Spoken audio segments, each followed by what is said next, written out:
Ito si Amelia Watson. Antas ng seguridad Omega. Password Y0URM0M. Bagong protocol. Pamagat hungkag na mito. Kung sakaling maging masama ang alinman sa mga alamat, kailangan nating magkaroon ng mga plano upang pangasiwaan ang bawat isa sa atin. Ang mito ang matalik kong kaibigan, pero kailangan nating maghanda para sa pinakamasama.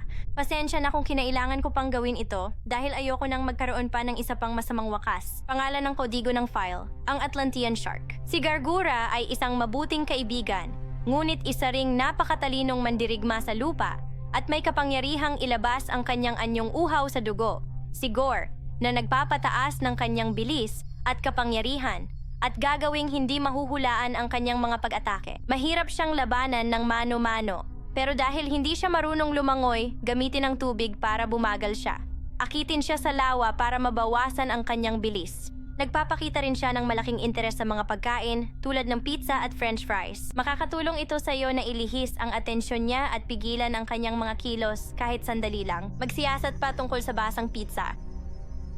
Pangalan ng code ng file, ang Pari. Si Ninome Inanis ay isang mabait at mapagmahal na tao. Magiging lubhang nakakagulat kung ipagkanulo niya tayo, ngunit siya ang may pinakamalaking potensyal na magbago dahil sa kontrol ng matanda. Magiging mahirap talagang harapin ang kaniyang mga kakayahan upang magamit ang kapangyarihan ng mga sinauna dahil hindi natin alam ang buong kakayahan ng kaniyang kapangyarihan. Kaya niyang sirain ang mundo kung mawawalan siya ng kontrol. Sa ngayon, ang tanging alam kong paraan para talunin siya kung sakaling mawalan siya ng kontrol ay ang maglakbay pabalik sa nakaraan bago pa siya mawala ng kontrol at pigilan ito. Paalala, huwag mong subukang pisilin ang kanyang buhok.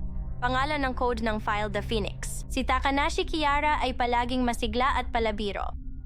Makikita rin ito sa kaniyang estilo ng pakikipaglaban. Walang humpay siyang susugod sa'yo.